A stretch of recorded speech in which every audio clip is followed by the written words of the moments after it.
Good evening everyone. तो आज हम स्टार्ट करेंगे किंगडम एनिमेलिया का नेक्स्ट पार्ट जो कि है फाइलम मोलस्का। लास्ट लेक्चर में मैंने ऑर्थ्रोपोडा कंप्लीट कर दिया था, आज स्टार्ट करेंगे फाइलम मोलस्का। तो आइए देखते हैं फाइलम मोलस्का। देखिए मोलस्का जो टर्म है ये आया है किससे? मोइलिस से। मोइलिस से विच मीन्स क्या मतलब होता है इसका? सॉफ्ट। मोइलिस का मतलब क्या होता है? सॉफ्ट। इसका मतलब है फाइलम मोलस्का में आने वाले जितने भी एनिमल होते हैं उनकी बॉडी कैसी होगी? सॉफ्ट बॉडी होती है। कुछ एनिमल ऐसे भी होते हैं जिनके बॉडी के ऊपर क्या होता है? कैल्शियम कार्बोनेट से बना हुआ शेल प्रेजेंट होता है, बाकी पूरी बॉडी क्या होती है? सॉफ्ट होती है। ठीक है, इसका एग्जाम्पल अगर हम लें, एग्जाम्पल की बात करें तो इसमें आता है स्नेल। ठीक है, स्नेल आएगा, स्नेल के साथ साथ Loligo, Loligo, octopus, octopus etcetera. ठीक है, तो आइए देखते हैं इसके फीचर्स। सबसे पहला फीचर क्या होगा? सबसे पहला फीचर है हैबिटेट। हैबिटेट कैसा होगा इसका? हैबिटेट देखिए एक्वेटिक भी होगा, aquatic and terrestrial, terrestrial, aquatic and terrestrial. ठीक है, वाटर में भी सर्वाइव कर सकते हैं और टेरेस्ट्रियल भी होते हैं, जैसे कि स्नेल की अगर बात करें, आपने देखा होगा उसको लैंड पे। नेक्स्ट इसके बाद फीचर की बात करें तो पहले एक डायग्राम हम बना लेते हैं, देन उसके बाद फीचर आप लोग खुद उसका आइडेंटिफाई कर पाएंगे। तो आइएगा यहाँ देखिएगा, ये देखिए स्नेल का एक रफ डायग्राम यहाँ पे बनाएंगे।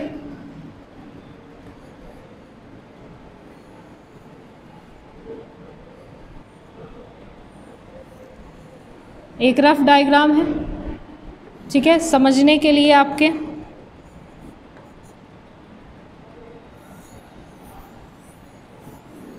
ये देखिए बॉडी डिवाइडेड होती है इनटू हेड, ये है इनका foot and visceral hump, visceral hump. ठीक है, तो फीचर की अगर हम बात करें तो इनका जो बॉडी ऑर्गेनाइजेशन होता है वो कैसा होता है? बॉडी ऑर्गेनाइजेशन इनका होता है organ system, organ system, level of organisation, level of organisation. ठीक है, सिमेट्री देखिए कैसी बनेगी? सिमेट्री बाइलेटरल सिमेट्री फॉर्म होती है, बाइलेटरल सिमेट्री फॉर्म होगी इनमें, टू इक्वल हाफ में डिवाइड होंगे। तो सिमेट्री की बात करें तो बाइलेटरल सिमेट्री को ये शो करेगा, बाइलेटरल सिमेट्री को शो करेगा। ठीक है, जर्मिनल लेयर, जर्मिनल लेयर कैसा होगा इसका? ठीक है, हायर एनिमल है, triploblastic, triploblastic, ectoderm, endoderm and mesoderm present होगा। ये पॉइंट्स तो कॉमन है, ठीक है, आपको याद हो चुके होंगे। नेक्स्ट इसके बाद देखिए साथ ही सीलोम की अगर बात करें तो ये यू सीलोमेट को बियर करते हैं। यू सीलोमेट कहने का मतलब है इनके पास एलिमेंट्री कैनाल प्रेजेंट होती है और एलिमेंट्री कैनाल और बॉडी वॉल के बीच में क्या होगा? कैविटी प्रेजेंट होगा, जिसको हम क्या कह सकते हैं? True coelom. ठीक है, ट्रू सीलोम कह सकते हैं। नेक्स्ट पॉइंट देखिए, ठीक है, यहाँ पे दिख रहा है नेक्स्ट पॉइंट क्या होगा जो कि बहुत इंपॉर्टेंट है। ठीक है, बॉडी इनकी डिवाइडेड होती है head, foot and visceral hump. क्या बॉडी डिवाइड होगी? Head, foot and visceral hump. तो देखिए नेक्स्ट पॉइंट क्या हो जाएगा इसका? Body is divided into body,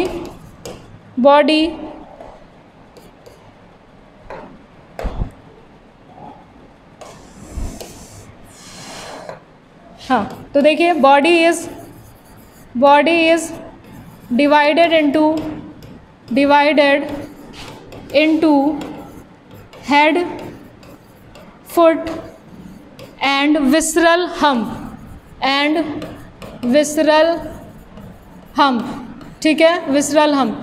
next इसके बाद डायग्राम में आइएगा नेक्स्ट फीचर जानने के लिए। देखिए ये जो विसरल हम्प है, विसरल हम्प क्या होता है? देखिए ये जो विसरल हम्प है, ये देखिए यहाँ पे डायग्राम में ध्यान दीजिएगा, जो एलिमेंट्री कैनाल प्रेजेंट होता है, एलिमेंट्री कैनाल के ऊपर प्रेजेंट होगा विसरल हम्प। ठीक है, और विसरल हम्प के ऊपर क्या होता है? एक सॉफ्ट स्पॉन्जी लेयर प्रेजेंट होता है, सॉफ्ट स्पॉन्जी लेयर प्रेजेंट होता है, जिसको हम क्या कहते हैं? मेंटल कहते हैं। क्या बोलेंगे? मेंटल। और विसरल हम्प और मेंटल के बीच में देखिए कैविटी दिख रही है, कैविटी दिख रही है। इस कैविटी को कहा जाता है, इस कैविटी को कहा जाता है मेंटल कैविटी। क्या बोलेंगे? Mantle cavity. ठीक है, और इसी मेंटल कैविटी में क्या होता है? एक फेदरी स्ट्रक्चर प्रेजेंट होता है, किसका? गिल्स का। ठीक है, गिल्स जनरली होते हैं रेस्पिरेशन के लिए, लेकिन मोलस्का की अगर हम बात करें तो इसमें जो गिल्स होता है ये इसके मेंटल कैविटी में प्रेजेंट होता है, और ये इसका रेस्पिरेशन में भी हेल्प करता है एज वेल एज एक्सक्रीशन में भी हेल्प करेगा। तो यहाँ पे एक फेदरी आप स्ट्रक्चर देखोगे, यहाँ पे मैं बना रही हूँ, आपको दिख रहा होगा। देखिए ये फेदरी स्ट्रक्चर प्रेजेंट होता है, जिसको हम क्या कहते हैं? एक नाम देते हैं। ये क्या होता है? आपका टीनिडियम कहलाता है। क्या कहलाएगा? बोलिए, टीनिडियम। सी इसमें साइलेंट होता है, टीनिडियम, जो कि रेस्पिरेशन में भी हेल्प करेगा और एक्सक्रीशन में भी हेल्प करेगा। ये पॉइंट आपको क्लियर हो रहा होगा। यहाँ पे फिर से देख लीजिए, अगर हम बात करें स्नेल की, तो स्नेल का स्ट्रक्चर दिखाने की कोशिश मैंने की है, रफ डायग्राम है, बट समझना आपका मैटर करता है, समझ में आ रहा है। देखिए यहाँ पे अगर बॉडी की बात करें तो बॉडी में क्या होता है? इसका कंप्लीट एलिमेंट्री कैनाल होता है।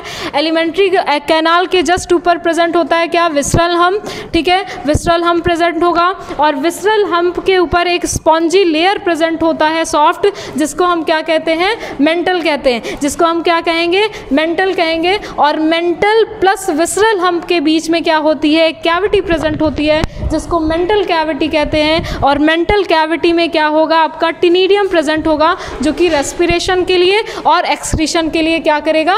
हेल्प करेगा। अब देखिए, आइए नेक्स्ट फीचर। ठीक है, नेक्स्ट फीचर आइए देखते हैं। देखिए तो यहाँ पे आप एक पॉइंट ऐड कर लेंगे। यहाँ पे क्या क्या ऐड करोगे? बोलिए, प्रेजेंस ऑफ मेंटल। ठीक है, मेंटल। ठीक है, मेंटल, प्रेजेंस ऑफ मेंटल। ठीक है, और मेंटल के ऊपर जस्ट ऊपर क्या होता है? यहाँ पे ये शेल प्रेजेंट होती है, जो कि कैल्शियम कार्बोनेट की बनी होती है, जो कि सब में नहीं होती है, सब में नहीं होती है, किसी किसी में होती है। ठीक है, नेक्स्ट इसके बाद आइए डाइजेस्टिव सिस्टम देख लेते हैं। इसका डाइजेशन की बात करें तो डाइजेस्टिव सिस्टम क्या होता है? इसका कंप्लीट होता है। डाइजेस्टिव सिस्टम इज कंप्लीट होगा। ठीक है, और एक इम्पॉर्टेंट चीज़ और यहाँ पे डाइजेस्टिव सिस्टम की अगर बात करें तो इनका जो माउथ होता है, माउथ में एक रेस्पिंग ऑर्गन प्रेजेंट होता है। ठीक है, एनसीईआरटी की लाइन है, बहुत इंपॉर्टेंट नीट के एग्जाम के लिए। इनके पास माउथ में रेस्पिंग ऑर्गन होता है, और ये जो रेस्पिंग ऑर्गन प्रेजेंट होता है ये चिविंग के लिए होता है, जिसको क्या कहते हैं? रेस्पिंग ऑर्गन इज कॉल्ड, क्या कहेंगे इसको? रेडुला कहते हैं। क्या कहते हैं? माउथ में जो रेस्पिंग ऑर्गन प्रेजेंट होगा रेडुला कहेंगे। समझ में आया? अब इसके बाद respiration and excretion through the टीनिडियम होगा। टीनिडियम मैंने बता दिया है, ऐड कर लेंगे आप पॉइंट। ठीक है, नर्वस सिस्टम क्या होता है इसका? बहुत ही ज़्यादा डेवलप होता है, सबसे ज़्यादा डेवलप, आप कह सकते हैं ह्यूमन से भी ज़्यादा इसका नर्वस सिस्टम डेवलप होता है। Nervous system is develop. ठीक है, रिप्रोडक्शन की बात करें तो रिप्रोडक्शन क्या होता है? सेक्सुअल रिप्रोडक्शन परफॉर्म करेंगे। ठीक है, सेक्सुअल रिप्रोडक्शन ये परफॉर्म करते हैं। ठीक है, मोनोसियस, डाइशियस, ये दोनों तरह के एनिमल्स इसमें मिलते हैं। ठीक है, मोनोसियस भी होते हैं, डाइशियस होते हैं, और कह सकते हैं यूनिसेक्सुअल या फिर बाइसेक्सुअल एनिमल इसमें प्रेजेंट होते हैं। ठीक है, रिप्रोडक्शन इसका कैसा होता है? सेक्सुअल रिप्रोडक्शन परफॉर्म होता है। ठीक है, तो ये सारे पॉइंट्स थे। ठीक है, किसके? मोलस्का के। ठीक है, आई होप आप लोग को समझ में आया होगा। जो जो पॉइंट मैं बताते जा रही हूँ उसको थोड़ा सा ध्यान से आप थोड़ा सा देखा करिए, क्योंकि यही एग्ज़ाम में आ चुका है। आप प्रीवियस ईयर के अगर क्वेश्चन उठा के देखेंगे तो ये सारे एग्ज़ाम में आ चुके हैं। ठीक है, टू द पॉइंट ये क्वेश्चन पूछता है, एनसीईआरटी की पूरी लाइन दे देता है। ठीक है, और ऑप्शन अलग अलग दे देगा जिसमें सब सही लगता है। ठीक, तो यहाँ पे ये डाइजेस्टिव सिस्टम में इसमें रेस्पिंग ऑर्गन बहुत ज़्यादा इंपॉर्टेंट है। ठीक है, रेस्पिंग ऑर्गन बहुत ज़्यादा इंपॉर्टेंट है। बॉडी कितने पार्ट्स में डिवाइडेड होती है ये, ठीक है, इम्पॉर्टेंट है। साथ ही साथ यहाँ पे मेंटल कैविटी ध्यान रखिएगा, मेंटल कैविटी और विसरल हम। ठीक है, और टीनिडियम। ठीक है, टीनिडियम जो कि रेस्पिरेशन और एक्सक्रीशन में हेल्प करता है। टीनिडियम प्रेजेंट होता है कहाँ पे प्रेजेंट होगा? Mantle cavity. और मेंटल कैविटी कहाँ होती है? Between mental and visceral hump होती है। समझ में आया?